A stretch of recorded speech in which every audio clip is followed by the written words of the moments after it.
aí, galera, EJA 6 deste sábado letivo, que beleza, não é? Juntos, ó, nós temos um assunto muito legal aqui, uma revisão através da intelecção de textos, né? E a nossa diretora aqui, a Iara, né? E juntos, passando para vocês bons momentos da literatura brasileira e portuguesa. Opa, pois vamos lá, hein? É só coisa boa. Olha aí, né? Analisar, interpretar e comentar autores do romantismo, do realismo em Portugal e do romantismo e realismo no Brasil. Não esqueça, galera, EJA 6, que as duas literaturas são estudadas normalmente, hein? Paralelamente, são literaturas irmãs. Quando a galera EJA 6 chegar na EJA 7, ainda vamos ter, ó, literatura de Angola, de língua portuguesa, né? De Moçambique, olha aí, Cabo Verde, São Tomé e Príncipe, Guiné-Bissau, ó, África. Ei, gente, nossa história com a África é um colosso, né? Então vamos destacar textos, analisar e compreender. E tem umas atividades aí para casa também, né? Alguns momentos, porque a aula de intelecção, ainda mais esse sábado letivo, né? É para a gente dar um passeio, né? Para a gente ficar mais descontraído, rever os assuntos, lógico. Assuntos que são marcantes para EJA 6. Olha aqui, eu trouxe alguém aqui muito famoso, né? Ele é o Almeida Garrett, né? Mas vamos pronunciar mesmo em português, Garrett. Pronto. Tá aí o Garrett, 1799, ele nasceu, né? E foi a óbito em 1854. Bom, 55 anos, é bom, tá na média, né? Para o período, né? Muito culto ele, né? E liberal. Ele lutou ao lado de Dom Pedro I nosso e IV de Portugal, né? Ele era do lado de Dom Pedro, né? Que lutou pela filha dele, Dona Maria II, Dona Maria da Glória, que assumiu o governo em Portugal como Dona Maria II, né? E ele foi diplomata do governo dela, né? Poxa, ele lutou, pegou em armas, né? Era um homem culto, um super intelectual, né? Um artista também, né? Então tem uma história muito bonita, o Garrett, né? Para vocês terem uma ideia, eu li a biografia dele, ele levou uma queda de cavalo, minha nossa, e arrancou parte do couro cabeludo, né? Essa fotografia é antes, né? E então ele usava assim uma touca assim para poder disfarçar, né? Porque foi uma queda muito violenta, né? E marcou a vida dele isso aí, lógico, né? Era um homem de princípios, né? E a literatura dele é muito curiosa. E eu trouxe esse poema, né? Para a gente conhecer um pouquinho esse perfil do Garrett, né? Foi ele que introduziu o romantismo em Portugal, muito sensível, muito culto, né? Um nacionalista, olha aí, né? Interessante, né, a biografia, que a gente tem uma ideia, um pouco, né, dessa ideia da personalidade dele, né? Os professores de literatura, nós gostamos de ler biografias, porque nos ajuda a compreender parte da obra, né? E eu trouxe esse texto bem simples, bem romântico, é uma metáfora muito bonita e uma sonoridade bem gostosa. Barca Bela, olha aí, é uma metáfora, né, de uma mulher, né? Barca Bela, pescador da Barca Bela, onde vais pescar com ela, que é tão bela? Ó, pescador, olha aí, essa interrogação aí, né? É um perigo, hein? As mulheres, hein? Cuidado. As mulheres jogam duro, hein? São espertas. Muito mais do que a gente. Resultado. Olha a segunda estrofe. Não vês que a última estrela no céu nublado se vela? Colhe a vela, pescador. Ou seja, tenha cuidado, hein? Então, um texto belíssimo, né? Ele é bem simples. Fazer poesia simples não é fácil. Fazer complicado é mais fácil, né? E aí está, né? Tá aí o Garrett, né? E aí, de novo, aí é um bico de pena, é uma arte de design dessa galera aí que mexe com o computador, né, o designer, que é a nossa diretora Yara, que sabe bem disso aí. Eu não mexo com isso aí. A minha cabeça ainda é muito analógica, né? Mas vocês aí, a galera tinha aí, essa juventude aí, que mexe com computação, essas coisas, olha aí a arte dele aí, né? Almeida Garrett, né? E tem esse texto lindíssimo. Olha o que ele disse. Olha o que esse cara diz. Como está super atualizado, né? E eu pergunto aos economistas, aos políticos, aos moralistas, se já calcularam o número de indivíduos que é forçoso a condenar à miséria, ao trabalho desproporcionado, à desmoralização, à ignorância, à desgraça invencível, à penúria absoluta, para produzir um rico? Olha que texto, né? Olha que coisa esplêndida, né? Parece que foi escrito hoje, né? Ou seja, o mundo tem 15 trilionários, sei o quê, 15 no planeta todo. E o resto? Ou seja, uma pessoa dessa ter tudo isso, o que foi que aconteceu em relação aos outros? É essa pergunta que ele faz, né? Almeida Garrett, um poeta de altíssimo nível, um político, um diplomata, um homem que pegou em armas com Dom Pedro IV, o nosso Pedro I aqui, né? Está aí o Almeida Garrett, está aqui o texto, continua o texto dele, hein? E lá vem esta mulher perigosa, a barca bela. Olha as advertências. Deita o lanço com cautela. O lanço é a rede, né? Para pegar o peixe, né? Deita o lanço com cautela, que a sereia canta bela, hein? E a reticência aí, ó, significa o quê? Cuidado, cuidado que ela é bela, cuidado que toda mulher é sereia. Ué, professor, mas em que sentido? Ah, não acredito. Cuidado, as mulheres são sereias, elas encantam, hein? Não tem o canto belo da sereia? Pois é esse aí, o problema é esse aí. Cautela, né? Ele vai rimando todo tempo aí.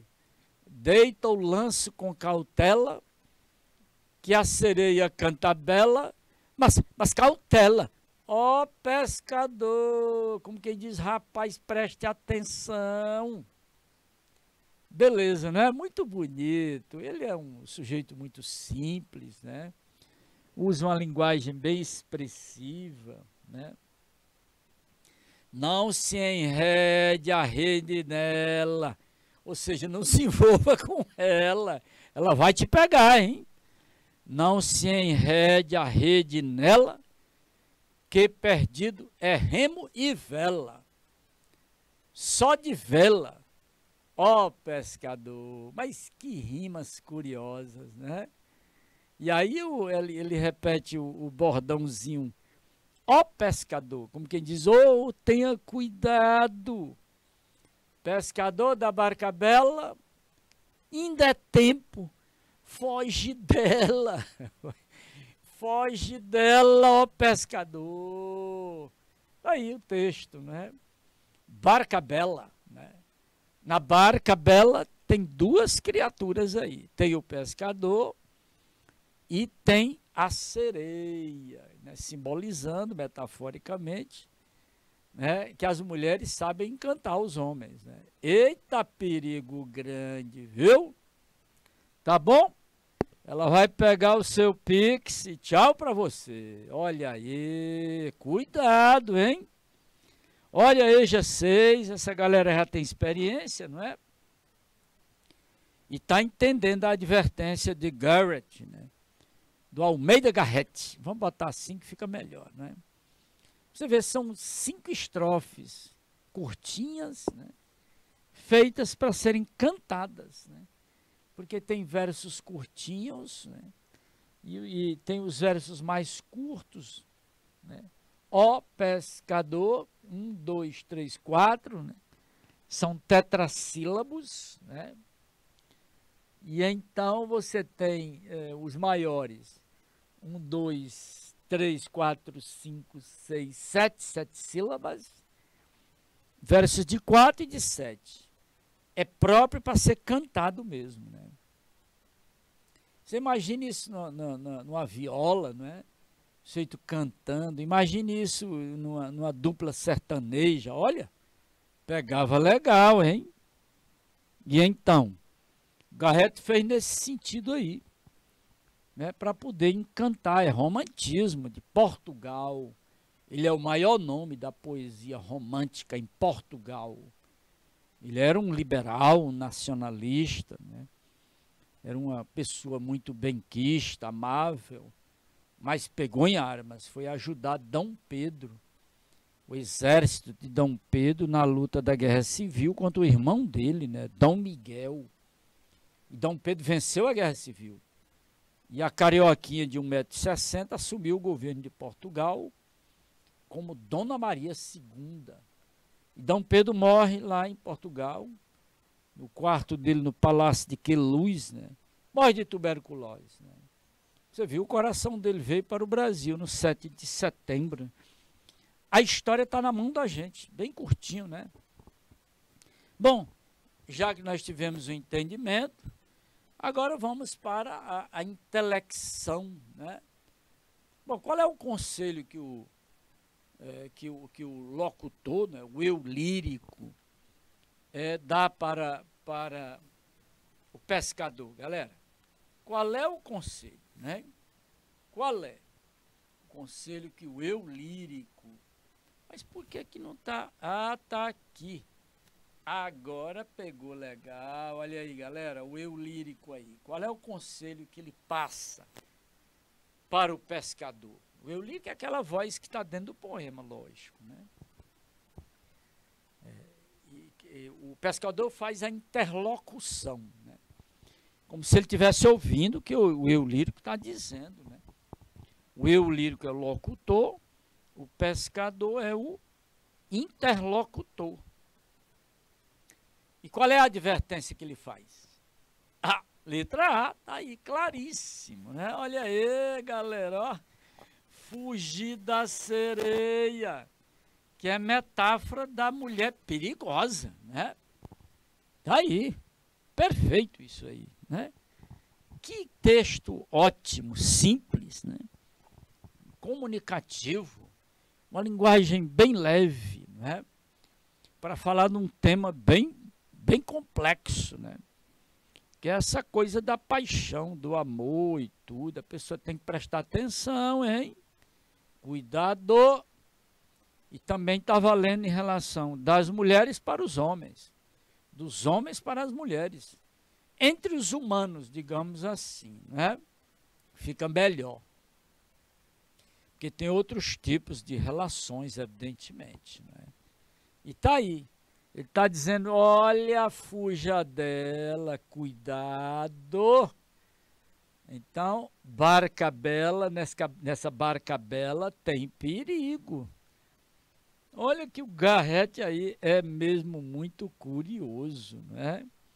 É interessante demais a advertência que ele faz, porque, bom, e é bem romântico, né?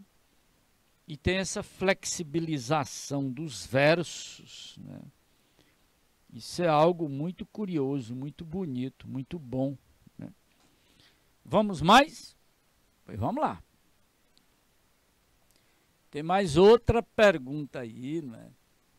Tendo em vista a leitura e a estrutura do poema de Garrett, né, e o contexto do romantismo, que buscou o retorno ao passado, pergunta-se o que existe de inspiração medieval nesse poema.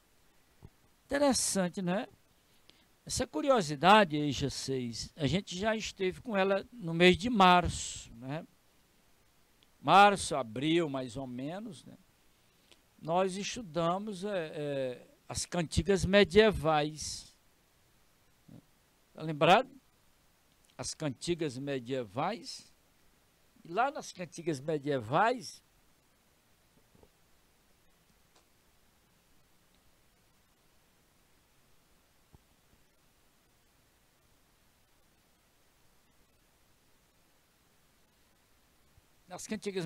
nós voltamos agora, né? Nós estudamos as estruturas de textos, né? Com versos de sete sílabas, né? E também de 5 sílabas, né? E aquelas estrofes curtas, né? De versos redondilhos, né? E também com a presença do refrão, né? Estão lembrados? Foi lá para o mês de abril, né? Quando a gente estava estudando as cantigas, né? Lá da Idade Média, né? É uma coisa curiosa isso aí, né? É bom lembrar que isso aí, todo o tempo na literatura, isso vem até os dias atuais. Não ficou lá no passado, né? A arte tem isso. A arte está trazendo sempre a tradição e misturando, né? Então, cuidado, né? Que a estrutura do poema do Garrett, né? Ele buscou esse passado, nesse retorno do passado. Ó, o que é que existe de medieval no texto Barca Bela? Você viu que eu disse, eu não medi, mas eu vou voltar e medir aqui, rapidinho o verso, ó. Ó, aqui, ó, só um, pra você ter uma ideia. Atenção, ó. O, pescador. A palavra é oxítona, conta até aqui. Você tem 1, 2, 3, 4. Verso curtinho de 4 sílabas, né? E aí você pode pegar o maior, ó, bem aqui, ó. Pescador. Da barca, B, conta até B, tá bom? Então, você tem 1, 2, 3, 4, 7 sílabas, né? Então você tem 7 sílabas, são os versos redondilhos, né? Redondilha maior, 7 sílabas, né? Que beleza, não é? Então essa é a herança, uma das heranças são os versos curtos, né? Para serem cantados. Você tem um refrão aqui, ó. Olha o refrão, como é interessante, né? Todas as estrofes trazem o refrão. Olha aí o refrão. Aí. Aqui outra vez, principalmente ó pescador. Mas o outro vem acompanhando também, para poder dar o ritmo, né? Daí. Então, são essas heranças medievais que a gente vai encontrar nos textos. Tá legal? Aí, voltando lá para a questão, agora a gente pode dar a resposta tranquilamente, né? É bom depois você verificar os textos, né? E conversar com o colega professor, né? Sobre o assunto, né? Na letra B responde bem isso aí, né? Aí, ó. E então? Perfeito. A resposta é essa aí. Os versos redondilhos. No caso aqui, de 7 sílabas, né? 7 sílabas, redondilhos, chamada redondilha maior. E tem o refrão, né? Ó, pescador, esse ó aí é de advertência. Olha, cuidado, né? Isso é bonito, muito legal, muito interessante. E tem mais. Tem outra questão aqui, hein? O conselho dado ao pescador reflete o papel da cautela, né? Todo conselho reflete isso, né? É cautela, né? Aí, né? É tanto que a palavra cautela vai aparecendo no texto, né? Então veja o seguinte, tomando por base a leitura do poema, né, e o contexto do romantismo, ora, no romantismo, a pessoa que se apaixona, ela não vai conseguir usar a razão. Isso é uma coisa muito, né? Como era que o pescador poderia fugir dessa sedução, né? Essa é a pergunta que se faz. Só se fosse uma pessoa bem racional mesmo, né? Isso é meio complicado, porque a pessoa quando se apaixona, principalmente na adolescência, ele não usa a razão. Isso é uma coisa mais certa mesmo, né? Não usa a razão. Então, essa sedução, né, ela é muito complexa, né? Aí, você acha possível alguém fugir da sedução?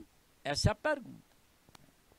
Veja vocês, a galera que tem um pouco mais de experiência aí, a resposta ela é muito clara, não é?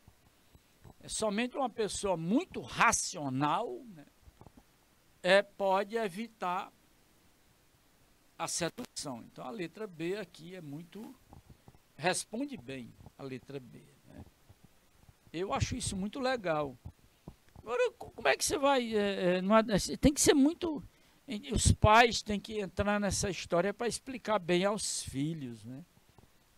Então vocês aí que tem alguns que têm filhos, né, tem que conversar muito, né, para evitar a passionalidade amorosa, né? A pessoa se envolver com seus 13, 14, 15, 16 anos, paciência, não tem sentido, né? Essa advertência do poema do Garrett, né, é que essa sedução, ela só tem condições de ser evitada se a pessoa usar a razão, né? Raciocinar, usar a razão, ter muita consciência disso. Aí é bom demais, aí melhora muito, né? Olha aí, já sei, neste sábado letivo é uma beleza a gente rever esses assuntos, né? Aê! Chegou agora no realismo, tem uma questão aqui, né? Uma questão do realismo, né? É do romance o Primo Basílio, né? Eita, isso aqui já foi para o cinema, televisão, né? Eu recomendo que a galera aí, já vocês, achar no YouTube o filme, né? Tem 2 filmes, né, sobre o Primo Basílio, né? Um grande romance do Eça de Queiroz, um romance extraordinário dele, belíssimo. Então o Eça de Queiroz, ele escreveu esse belo livro, né, para reagir contra o romantismo.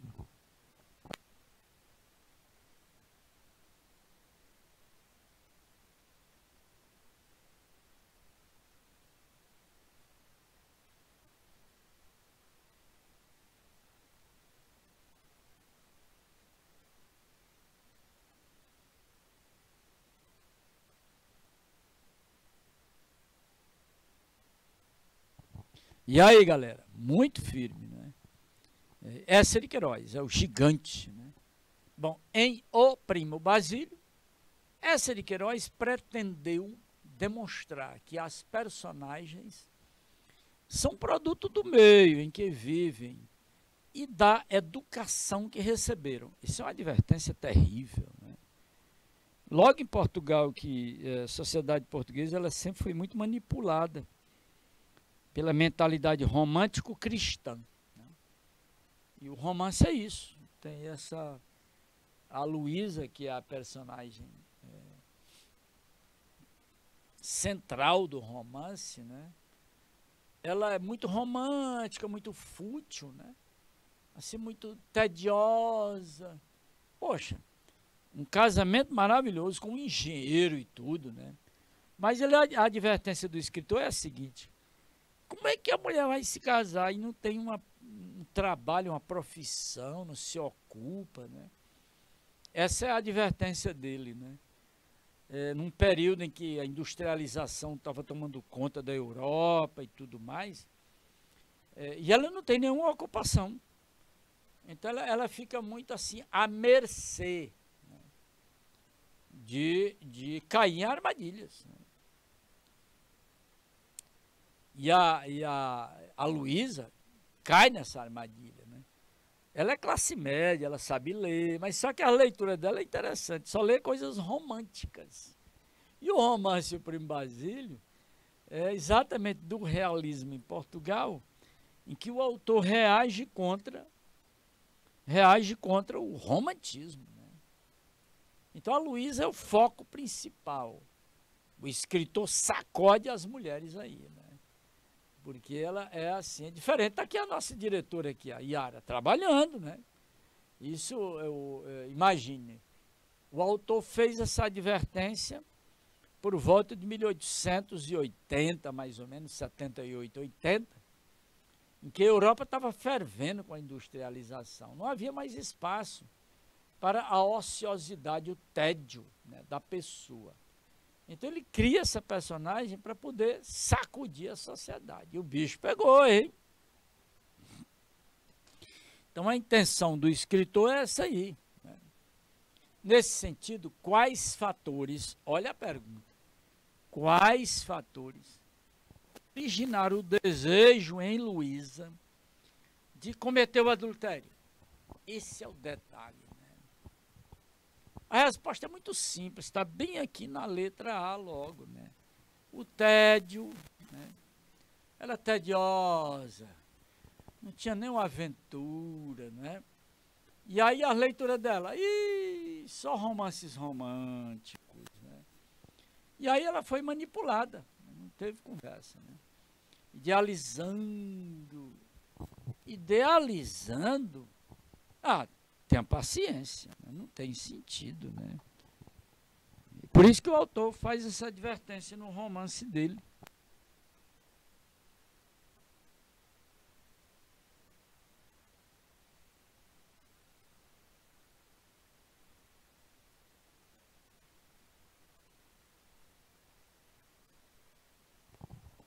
Tá vendo aí, Eja 6? Não é fácil, hein? Sem ocupação nenhuma, os dias difíceis, lendo romances românticos. Até que um dia o Basílio Creu pegou ela, né? Aí o bicho pegou, complicou a vida dela, né? Tem mais, galera? Tá aí. Tá aí. Olha aí, né? Nós agora, Eja 6, agora nós temos aí. Como é que o realismo aconteceu em Portugal? Né? Aí vimos o Garrett, do romantismo, né? E como é que o realismo aconteceu? Foi em 1865, a chamada Questão Coimbra. É que algum grupo de intelectuais na Universidade de Coimbra, né, não aguentava mais esse comportamento romântico. Então aconteceu esse processo, né, revolucionário, renovador, né, porque não tinha mais espaço para o romantismo. Então era preciso chamar a atenção, né, em volta, né, os poetas irem para a rua para verem a realidade, né, o cotidiano, as multidões, né. E aí aconteceu isso aí, esse choque. E quem foi que conduziu esse choque? Meu amigo, muita gente. Foi um grupo bem animado. Pelo menos uns 10, né? E quem estava à frente? Aí ninguém pode deixar de situar, né? Quem estava à frente dessa situação era Antero de Quental. Oh, beleza. Tá aí o Antero, né? Foi quem conduziu o realismo em Portugal, né? E os outros com ele, né?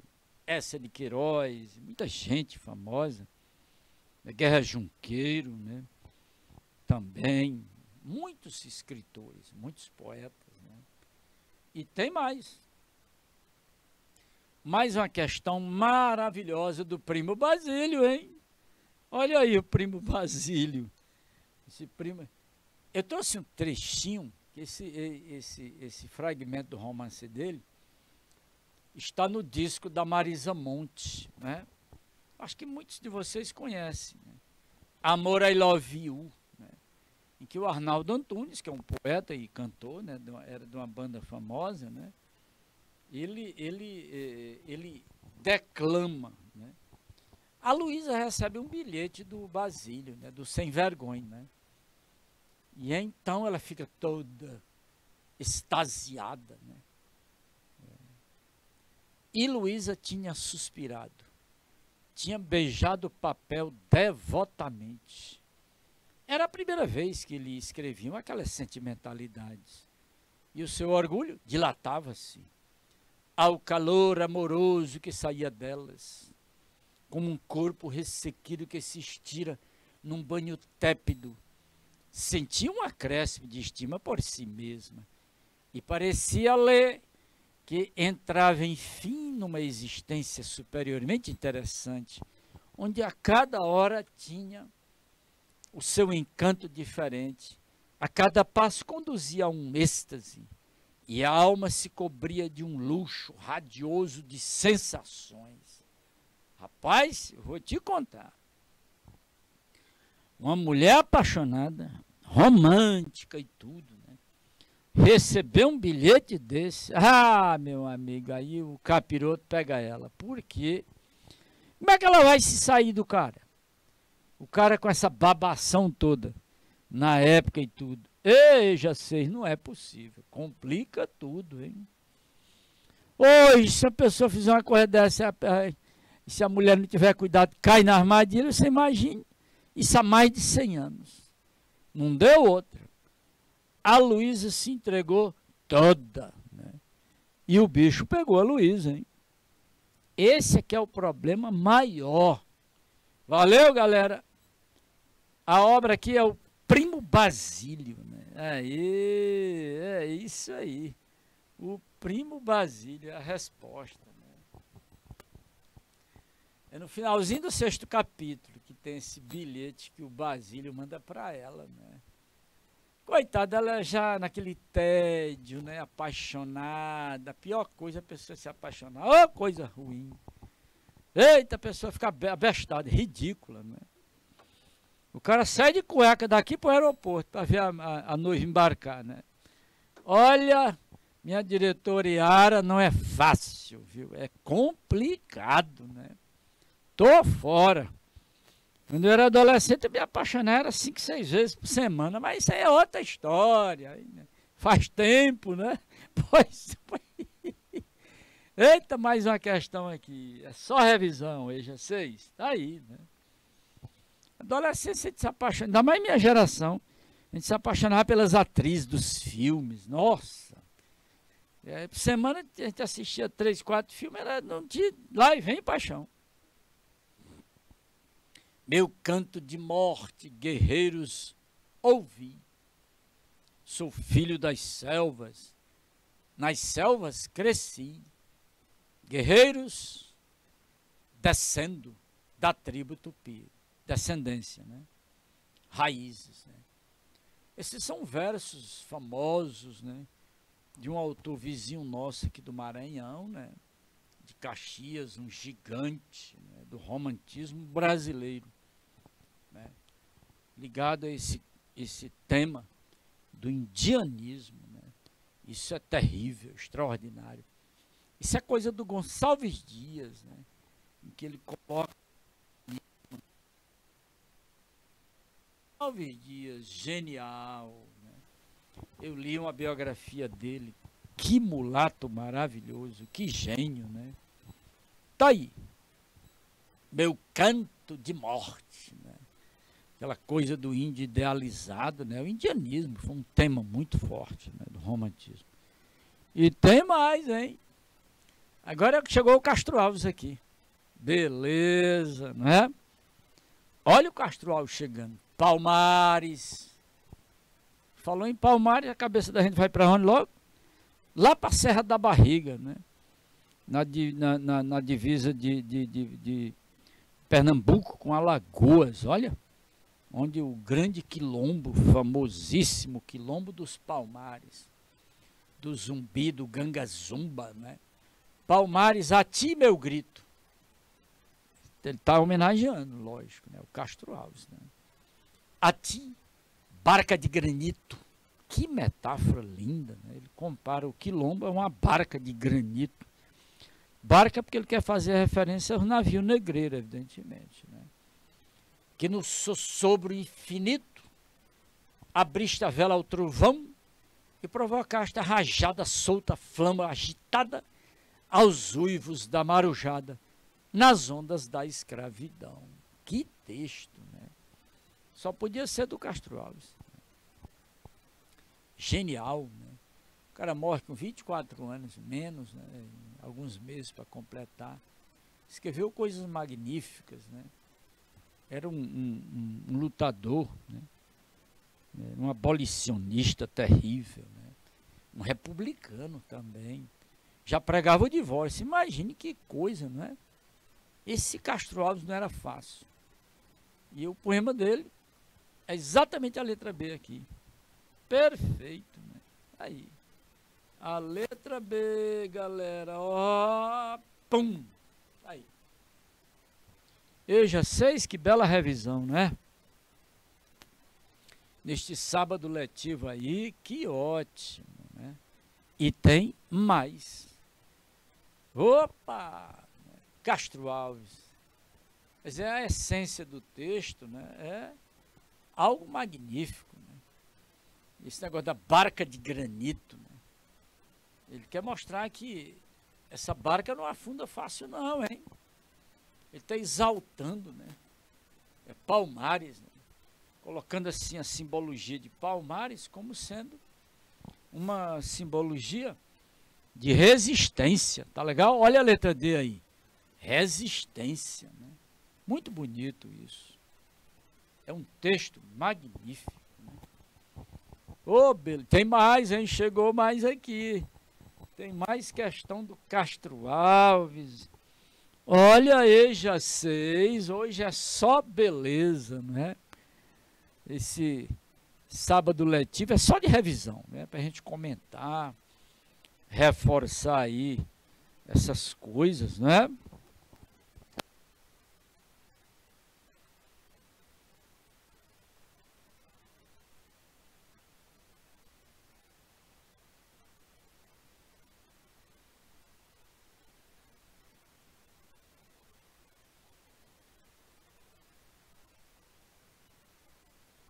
Opa, e aí, estamos de volta, hein? Castro Alves, continuando aí, saudação a Palmares, né? Saudando a resistência de Palmares, não foi fácil, hein? Destruir aquele quilombo foi uma luta terrível, né? É uma história magnífica, a história do quilombo, né? Um quilombo do que tem uma história impressionante, né? E tem a questão aí, segundo o perfil estético e estilo individual de Castro Alves, né? Você vê a estrofe que a gente leu, né? No manuseio da linguagem e sua relação ao contexto de época, qual é a conclusão que a gente pode tirar, né? Somando esses conhecimentos de geografia e história, que são campos auxiliares da literatura, hein? Como é que você vai entender o texto se você nunca ouviu falar no quilombo? E na geografia do quilombo, na questão social, né? Onde foi, por que resistiu tantos anos, né? A geografia do quilombo, né? Uma serra imensa, chamada Serra da Barriga, que coisa, né? E lá foi o quartel-general do quilombo, né? Era uma cidade, né? uns 3.000 pessoas ou mais nesse quilombo, né? Mas foi destruído, né? Quem destruiu, essa criatura esteve pelo Piauí muito tempo, tinha muitas fazendas aqui, né? É um bandeirante terrível, né? Domingos Jorge Velho, né? Ele e o bando dele, né? Foi contratado para arrebentar Palmares, não deu outra, né? O negócio foi terrível. Olha, galera, vamos ver aí a questão. Qual é a conclusão que a gente tira do texto? Está bem aqui a conclusão, né? Na letra C, a linguagem e o estilo, né? Aqui, ó. Eloquente, né? Aquela coisa de um tribuno, né? A pessoa falando num palanque, né? É o estilo condoreiro do Castro Alves, né? Aquele estilo de político no palanque, né? Aquela linguagem bem forte, de oratória, né? Olha que coisa mais doida, né? Olha, EJA 6, olha, essa revisão é muito boa. E aqui, para a gente fechar esse encontro nosso, né? Nós temos aqui mais o Castro Alves, né? Porque a poesia do Castro Alves ela é uma poesia revolucionária, né? Então ela chama muito a atenção. O Castro Alves é um mito, né? Então tem esse texto aí, é um texto muito curioso, né? É um texto de estímulo e de advertência, né? Olha o título: O Livro e a América. A palavra livro aí é assim algo muito abrangente. Vai se referir à educação, né? Cultura. O povo precisa de educação para poder exercer democracia, né? Um povo despreparado não vai entender democracia, né? Ele vai exercitando, vai tentando, leva tempo, né? Isso é o problema, né? Ó bendito, o que semeia livros. Aí você tem as reticências, né? Que é para você ampliar esse entendimento do que é esse semear, né? Livros à mão cheia, né? Ou seja, muita educação, qualidade, investir no professor, nas escolas, né? Gestão, mil coisas, né? O Castro Alves foi genial aí. E manda o povo pensar, né? O livro Caindo na Alma é germe que faz palma, é chuva que faz o mar. O texto impressionante, né? Olha, galera, a gente chegou aqui nesse momento maravilhoso em que o Castro Alves, né, lança isso aí para nós, né? E aí, ó, muito grato aí pela companhia, tá bom? Tchau, tchau.